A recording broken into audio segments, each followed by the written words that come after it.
இந்த வீடியோவில் நம்ம எதை பற்றி பார்க்க போகிறோம் அப்படின்னா இன்டர்நெட் ஆடியன்ஸ் அப்படிங்கிற இந்த டாப்பிக்கை பற்றி தான் நம்ம வந்து பேச போகிறோம். ஆட்சன்ஸ் கிடைச்சி ஏர்ன் பண்ண முடியாதவங்க, இல்லை ஆட்சன்ஸே கிடைக்காதவங்க, இது நாள் வரைக்கும் கிடைக்காதவங்க, இந்த ஆட்சன்ஸ், இந்த பிளாக்கர் வெப்சைட் இது எதுவுமே நமக்கு வந்து வேணாம் அப்படின்னு சொல்லிட்டு வெளியே போகணும்னு நினைக்கிறவங்களுக்கு இந்த வெப்சைட்டை வச்சு வேறு சில விஷயங்கள் பண்ணி நீங்கள் ஏர்ன் பண்ண முடியும் அப்படிங்கிற டாப்பிக்கில் தான் இப்போ ரீசெண்டாக நம்ம வீடியோ எல்லாமே வந்து போட்டுக்கிருக்கோம். அந்த வரிசையில் வந்து பார்த்தீங்கன்னா இந்த இன்டர்நெட் ஆடியன்ஸ் அப்படிங்கிற இந்த டாப்பிக்கை பற்றி நம்ம வந்து பேச போகிறோம்.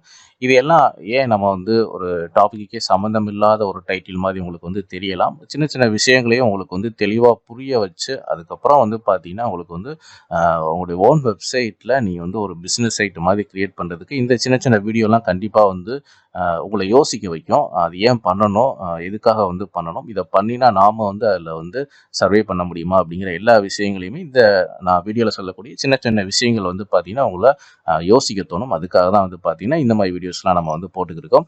அண்ட் இந்த வீடியோவில் வந்து பார்த்தீங்கன்னா நம்ம வந்து இன்டர்நெட் ஆடியன்ஸ் அப்படிங்கிற இந்த டாப்பிக்கை வந்து நம்ம பார்ப்போம். ஸோ இந்த இன்டர்நெட் ஆடியன்ஸை பொறுத்தவரை பார்த்தீங்கன்னா நான் 2 விதமாக வந்து பிரிக்கிறேன். ஒன்று வந்து பார்த்தீங்கன்னா என்டர்டைன்மெண்ட், இன்ஃபர்மேஷன், எஜுகேஷன். இன்னொன்று வந்து பார்த்தீங்கன்னா ப்ராடக்ட் பை பண்ணக்கூடிய ஆடியன்ஸு. அடுத்து வந்து பார்த்தீங்கன்னா சர்வீஸ் தேவைப்படக்கூடிய ஆடியன்ஸு. இந்த சர்வீஸ் எனக்கு வேணும் அப்படிங்கிற மாதிரி கேட்கக்கூடிய ஆடியன்ஸ் அப்படின்னு சொல்லிட்டு இந்த மாதிரி 2 விதமாக நான் வந்து பிரிக்கிறேன். ஸோ இந்த என்டர்டெயின்மெண்ட் வந்து பார்த்தீங்கன்னா உங்களுக்கு வந்து ஒரு மூவியாக இருக்கலாம், அண்டு சாங்ஸ் தேடக்கூடிய ஆடியன்ஸாக இருக்கலாம், இல்லை ஸ்டோரி, கவிதை இந்த மாதிரி படிக்கக்கூடிய ஆடியன்ஸு. என்டர்டெயின்மெண்ட் என்னெல்லாம் வந்து இருக்குதோ அதெல்லாம் தேடி இன்டர்நெட்டில் தேடக்கூடிய ஆடியன்ஸு. இன்ஃபர்மேஷன் அப்படின்னா நியூஸ் எடுத்துக்கலாம், இல்லைனா ஒரு குக் பண்ணக்கூடிய விஷயத்த நம்ம எடுத்துக்கலாம். அதில் எப்படி குக் பண்ணணும் அப்படின்ற ஒரு விஷயத்தை வந்து ஆடியன்ஸ் வந்து இன்டர்நெட்டில் தேடக்கூடிய ஒரு ஆடியன்ஸை நான் பிரிச்சுக்கிறேன். அடுத்து வந்து பார்த்தீங்கன்னா எஜுகேஷன். இது வந்து பார்த்தீங்கன்னா உங்களுக்கு வந்து டீச் பண்ணக்கூடிய ஒரு இதாக இருக்கலாம். அண்ட் அடுத்து வந்து பார்த்தீங்கன்னா உங்களுக்கு வந்து ஸ்டடி மெட்டீரியல் வந்து எனக்கு வேணும் அப்படின்னு தேடக்கூடிய ஒரு ஆடியன்ஸாக இருக்கலாம். ஜாப்ஸ் தேடக்கூடிய ஒரு ஆடியன்ஸாக வந்து இருக்கலாம். அண்ட் டெக்னாலஜி பார்த்தீங்கன்னா ஒரு புதிய அப்டேட், ஒரு இன்ஃபர்மேஷன், இல்லை அதை பற்றி ஒரு டுட்டோரியல் தேடக்கூடிய ஒரு ஆடியன்ஸாக கொண்டு இதில் வந்து இருக்கலாம்.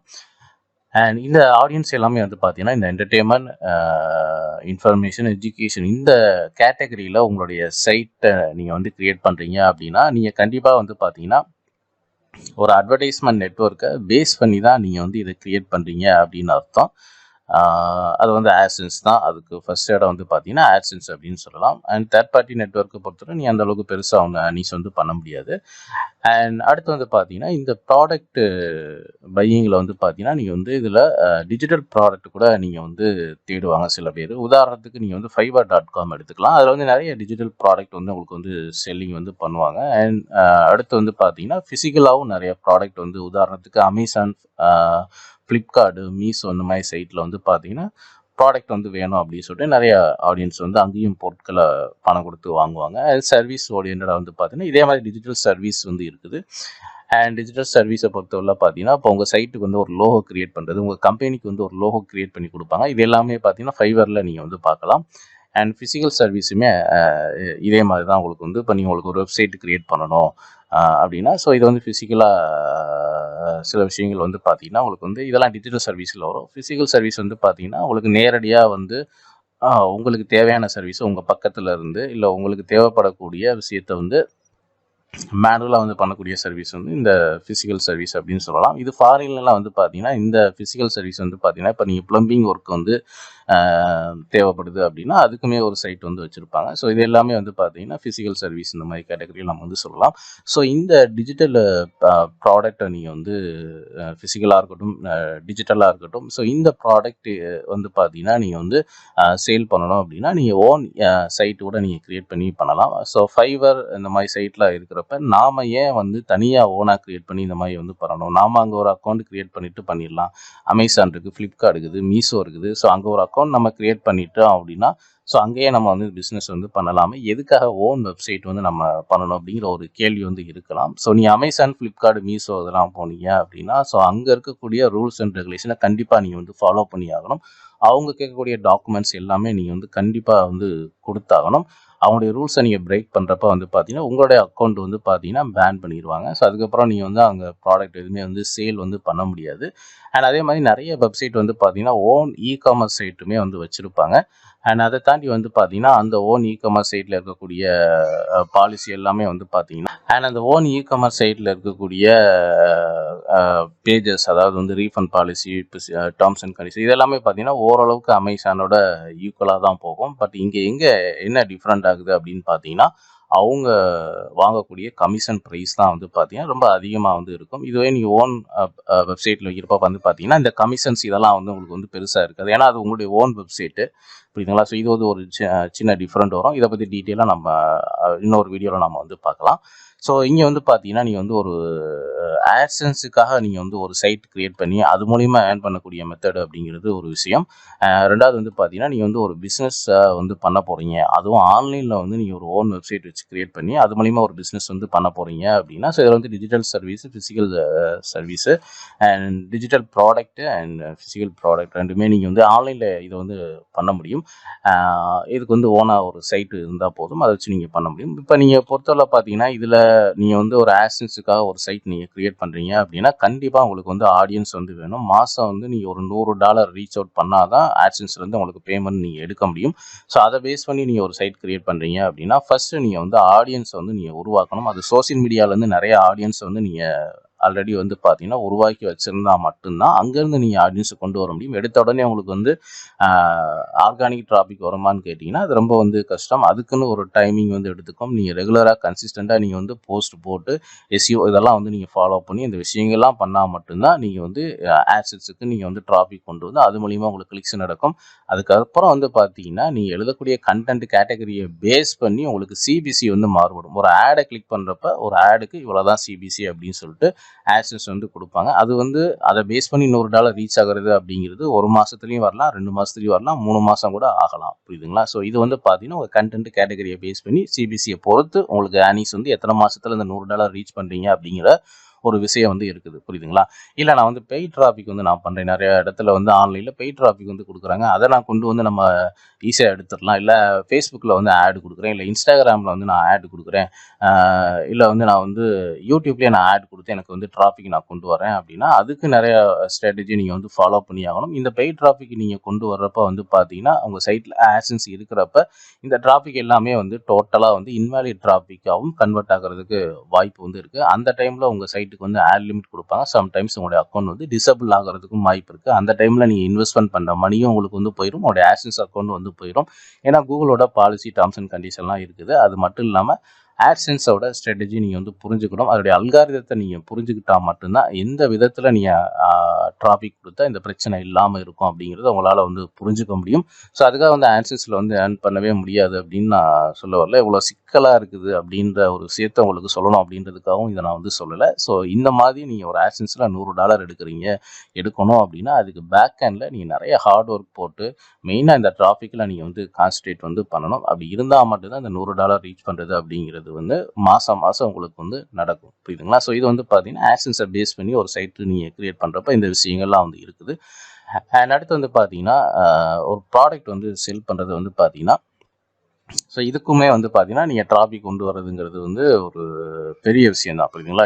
எப்படி நீங்கள் வந்து இந்த ஆட்சன்ஸ் சைட்டு ஒரு பேஸ் பண்ணி நீங்கள் ஒரு சைட்டு க்ரியேட் பண்ணி அதுக்கு ஆடியன்ஸ் நீங்கள் கொண்டு வரணும்னு நினைக்கிறீங்களோ அதே மாதிரி தான் இந்த ப்ராடக்ட் சைட்டுக்குமே, ஓன் இ-காமர்ஸ் சைட்டுக்குமே வந்து பார்த்தீங்கன்னா நீங்கள் வந்து ப்ராடக்ட் பை பண்ணக்கூடிய ஆடியன்ஸை நீங்கள் வந்து கொண்டு வரணும். இங்கே வந்து பார்த்தீங்கன்னா நார்மல் ஆடியன்ஸ் உங்கள் சைட்டுக்கு விசிட் பண்ணி அவங்களுக்கு தேவையான விஷயங்கள் எஜுகேஷனாக இருக்கலாம், இன்ஃபர்மேஷன் இருக்கலாம், என்டர்டைன்மெண்ட்டாக இருக்கலாம், அந்த விஷயத்தை நீங்கள் கொடுத்தீங்க அப்படின்னா அவங்க படிச்சுட்டு இல்லை ஏதாவது தேவை அப்படின்னா அதை டவுன்லோட் பண்ணிவிட்டு அவங்க ஈஸியாக வந்து போயிடுவாங்க. அவங்க வந்து எதுவும் பை பண்ணணுங்கிற அவசியம் வந்து கிடையாது. பட் ஆனால் இதுவே ஓன் இ-காமர்ஸ் சைட் அப்படின்னு நீங்கள் வந்து பார்த்தீங்கன்னா அங்கே வந்து ப்ராடக்ட் வந்து அவங்க பை பண்ணணும், அவங்க வந்து கன்வீனியன்ஸ் ஆகணும், உங்கள் லிங்கை கிளிக் பண்ணி அவங்க ப்ராடக்ட் வந்து பை பண்ணணும். இந்த விஷயங்கள் நிறையா இருக்குது. அது மட்டும் இல்லாமல் நீங்கள் வந்து ரீஃபண்ட் பாலிசி இந்த மாதிரி விஷயங்கள்லாம் நீங்கள் வந்து ஃபாலோ பண்ணணும். அண்ட் ப்ராடக்ட் நீங்கள் சென்ட் பண்ணீங்க அப்படின்னா அது கரெக்டாக உங்களோட இடத்துக்கு போகுதா அப்படிங்கிற நிறைய விஷயங்களை வந்து பார்க்கணும். ப்ராடக்ட் செலெக்ஷன்லேயே வந்து பார்த்தீங்கன்னா நிறைய விஷயங்கள் இருக்குது. இது ரொம்ப டீட்டெயிலாக வந்து போகும், புரியுதுங்களா?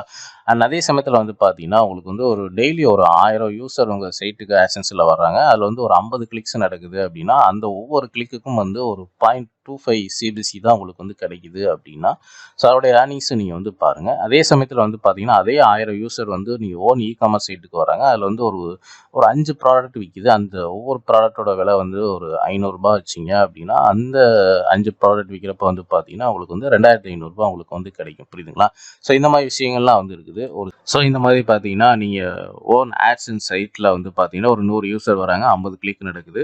ஸோ ஒரு கிளிக்கு 0.25 சிபிசி அப்படின்னு வச்சுக்கிட்டிங்கன்னா 0.25 சிபிசி அப்படிங்கிறது நல்ல ஒரு டெவலப்பான ஒரு சைட்டு, டிராஃபிக் நிறைய வரக்கூடிய சைட்டுக்கு, ரெகுலராக வரக்கூடிய சைட்டு, உங்கள் கண்டென்ட் வந்து ஐசிபிசி இருக்கக்கூடிய கண்டென்ட்டாக இருக்கணும். இவ்வளோலாம் இருந்தால் தான் இந்த 0.2 சிபிசி அப்படின்றது. இந்தியாவை பொறுத்தவரை பார்த்தீங்கன்னா 0.2 சிபிசிங்கிறது ரேராக தான் உங்களுக்கு வந்து கிடைக்கும். எனக்கு தெரிஞ்சு 0.05 இருந்து 0.01 அப்படிங்கிற மாதிரி ரேஞ்சில் தான் கிடைக்கும். மேபி சில பேருக்கு வந்து டிராஃபிக் அதிகமாக இருக்கிறதுனால 0.15 0.2 வரைக்கும் கிடைக்கிறதுக்கு வாய்ப்பு இருக்குது. நான் அதிகபட்சமாகவே எடுத்து நான் வந்து 0.25 சிபிசி வந்து நான் போட்டால் கூட ஒரு $12 வந்து கிடைக்கும். இன்றைக்கி ரேட்டுக்கு $12 $981 உங்களுக்கு வந்து வருது. ஸோ இதுவே வந்து நீங்கள் ஒரு ஓன் காமர்ஸ் சைட் வச்சுருக்கீங்க, ஒரு $500 வந்து 1000 யூசர் வராங்க, 5 ப்ராடக்ட் வந்து சேல் ஆகுது. ஸோ 5 ப்ராடக்ட்டுக்கு வந்து $2500 வருது. ஸோ அந்த ப்ராடக்ட்டோட ப்ரைஸ் வந்து $500 வச்சு நீங்கள் விற்கிறீங்க. அதோட ஒரிஜினல் ப்ரைஸ் வந்து பார்த்தீங்கன்னா $250 தான். ஸோ டெலிவரி ஒரு $50 வச்சுக்குவோம். ஸோ ப்ராஃபிட் வந்து பார்த்தீங்கன்னா ஒரு $200 வந்து கிடைக்குது. இந்த ப்ராடக்ட்டை பொறுத்தவரை $250 அப்படிங்கிறது நீங்கள் வந்து அதோட கம்மியாகவும் நீங்கள் வந்து மேனுஃபேக்சர்ட்ட ஹோல்சேலில் நீங்கள் கம்மியாக பேசி கூட உங்களால் வந்து வாங்க முடியும். இது உங்களை டிபெண்ட் பண்ணி தான் இருக்குது. $250 பொருளை $200 வாங்கலாம். அண்ட் 180 190 கூட நீங்கள் பேசி அதை வாங்குறதை பொறுத்து இருக்குது. கம்மியாக வாங்குறப்போ உங்களுக்கு லாபமும் வந்து அதிகமாக வந்து கிடைக்கும். ஒரு $200 நம்ம ஆவரேஜாக வச்சுக்கலாம். 5 ப்ராடக்ட்டுக்கு வந்து ஒரு $1000 வந்து கிடைக்குது.